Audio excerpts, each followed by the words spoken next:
So a devastating tornado swept through Montana, which is outside Pretoria last night, and left in its wake a trail of destruction.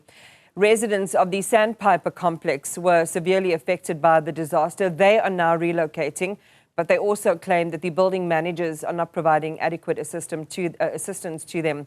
Newzroom Afrika's Lumka Bekindawo is there in Pretoria. Lumka, before we talk about these residents in particular, just talk to us in general about the impact of that tornado.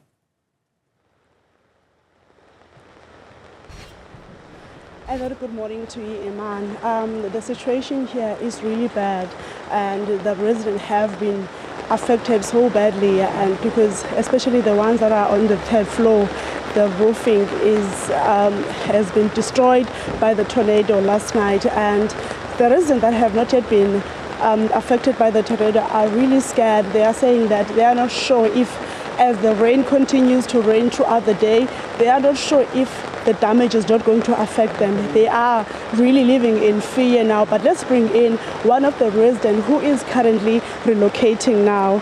Thank you so much for speaking to us. How are you feeling about this situation here? I mean, I'm frustrated because it's a house, you know. I'm very sad. It's my home. Might not be much, but it's my home, you know, and I need to come here and pack all my things up and make other arrangements, you know, to live. You know, it's sad. I have to pack everything up, and it's horrible. And I know I might not have it as bad as the people next to me, but I'm really sorry to everyone else who's going through it with me. When the tornado started, were you inside your apartment?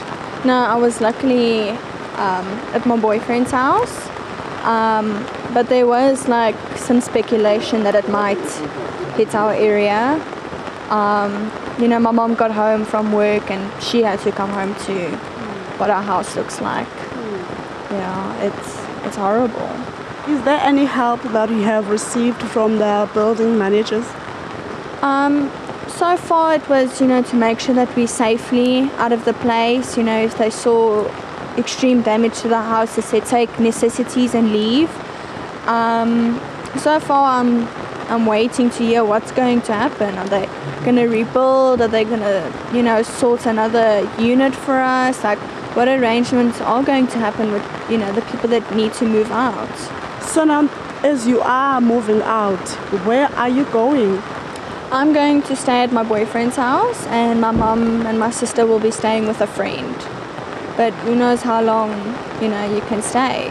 You know, people need to move on with their lives. You know, what are we going to do? You know, and it's also not cheap to just go and get a new house, you know. It's, you know, it's frustrating. You know, and, you know, there's things that you need to replace, you know, like a washing machine, and you know, I know it's all replaceable, but it costs money. You've lost a washing machine, and what are the other things? Washing machine, dishwasher, tumble dryer, our couch, you know, heavy things we can't just quickly move. Thank you so much for speaking to us. Thank you so much. Iman, that's one of the residents here expressing to us how she feels about the situation, and also some of the residents that we spoke with earlier on, they were saying that they have not yet received any communication from the building manager, and also there is currently no water. They are struggling, and if you can see, I'll ask my colleague to show you, if you can see, that is the third floor. People are still picking up some of the stuff that have already been destroyed by the tornado. Most of the people, when the tornado happened, they were here yesterday, but when we tried to talk to them so that we can have them on the interview, but they said they are not comfortable at the moment because they are emotionally, they are not okay, because they don't know where they are going to sleep, and they don't even know what are they going to do now. And also some of them, their cars have been affected so badly. Most of the people here, they did not even go to work because they are saying that they were hoping that maybe the managers will come and give them a way forward. But for now, back to you in the studio, Iman.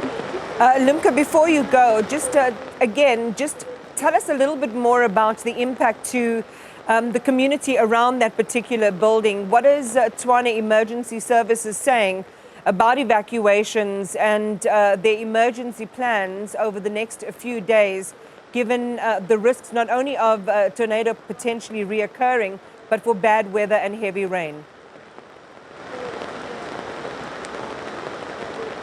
So far, Iman, the community around here, there is another complex that we have noticed with my colleague when we were coming here. We have noticed that it has also badly destroyed, but we couldn't have access to film inside that complex. And then we decided to come here. We haven't heard anything from the emergency services. We haven't heard how is it going to be resolved, this situation.